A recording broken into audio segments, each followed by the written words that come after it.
Mr. Mean lived up to his name. He lived in what could have been a nice house, but wasn't. He never painted it, or mended the windows, or repaired the roof. Inside it was the same. No carpets, no curtains, no pictures, no fires. And Mr. Mean was so mean he made his furniture out of old orange boxes and then complained about the price of nails. Why, he was so mean. Do you know what he gave his brother for Christmas last year? A piece of coal. It wasn't as if Mr. Mean didn't have any money. Oh, no. He had lots of money.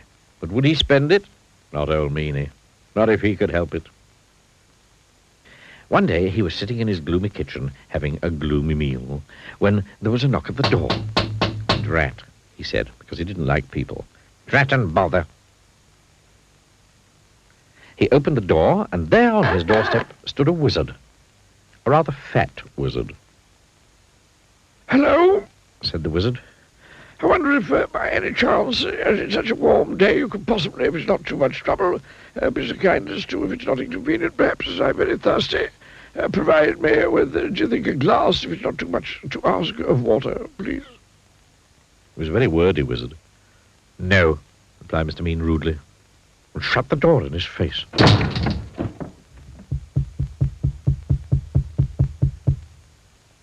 "How did you get in?" "Well," replied the wizard, "it was by, how shall I put it, I just, well, you know, waved the old what's-his-name magic wand, don't you know, and then, you know, well, here I am, if you know what I mean." "You must be very poor," he remarked kindly, looking round. "Oh, yes, I am," lied Mr. Mean. "Then perhaps I can help you," said the wizard, pulling up a box to sit down on.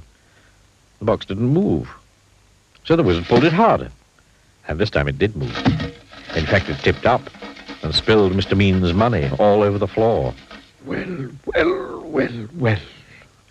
Well, well, well, well, well, well, well, well, well. It would appear to me that you, sir, are an old meanie. Mr. Meanie didn't hear him. He was too busy scrabbling all over the floor trying to pick up his money. And meanies need to be taught a lesson. And so saying, he waved his magic wand. All the money turned into potatoes. Potatoes. "Oh, dear. Oh, dear me. Oh, dear me. Please turn my money back into money. Oh, please, please, please." "Perhaps," replied the wizard, "but on the other hand, taking all things into account, by and large, things being what they are on the face of it, perhaps not.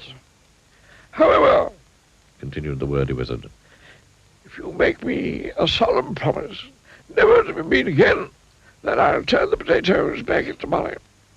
But," he added sternly, "if you are ever mean again, then it's, how shall I put it, then it's potatoes for you, my lad, if not other vegetables as well." The following day, Mr. Mean decided to walk to town. He never took the bus, because that cost money. On the way, he met an old washerwoman carrying an enormous bundle of washing. "Oh, please, please, kind sir," he said. "Could you possibly help me to carry this washing? It's so heavy." "No," replied Mr. Mean. "It's your washing.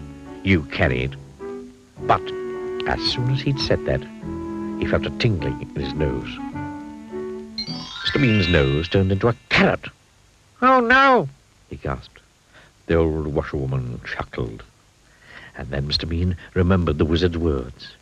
"Yes, oh yes," he cried in a panic. "Of course I'll help you, of course."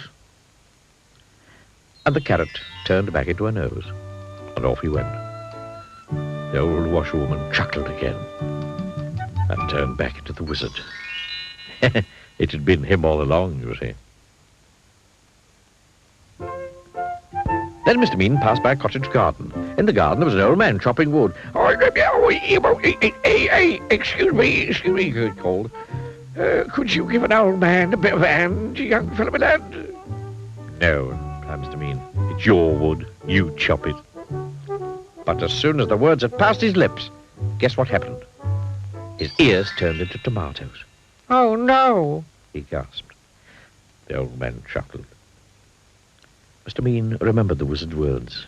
"Oh, yes, yes," he cried. "Yes, of course I'll give you a hand, of course." And he chopped and chopped until all the wood was cut. And the tomatoes turned back into ears, and off he went. Eventually, Mr. Mean arrived in the town. There was a little boy crying because his ball had got stuck on the top of the wall. Oh, please, sir, could you make my ball down for me? No, retorted Mr. Mean. Your ball, you... Then he stopped. There was a funny tingling feeling in his feet. Yes, he said hurriedly. Yes, of course I will, of course. And he reached up and passed the ball to the boy and went on his way, looking anxiously at his feet. The little boy stopped crying and turned into the wizard. I think, he said to himself, I think that Mr. Mean, by and large, is beginning, if I'm not very much mistaken, to be not quite so mean. And I think, although I could be wrong, although I never am, that he has, thank goodness, learned his lesson. And you know something? Mr. Mean had learned his lesson. Today, he's nothing like so mean as he used to be. And he doesn't keep his money in a box in the kitchen anymore. Today, his house is mended and painted and spick and span. And he's turned into quite a generous sort of fellow. Goodness, he's so generous. Do you know what he gave his brother last Christmas? 2 pieces of coal.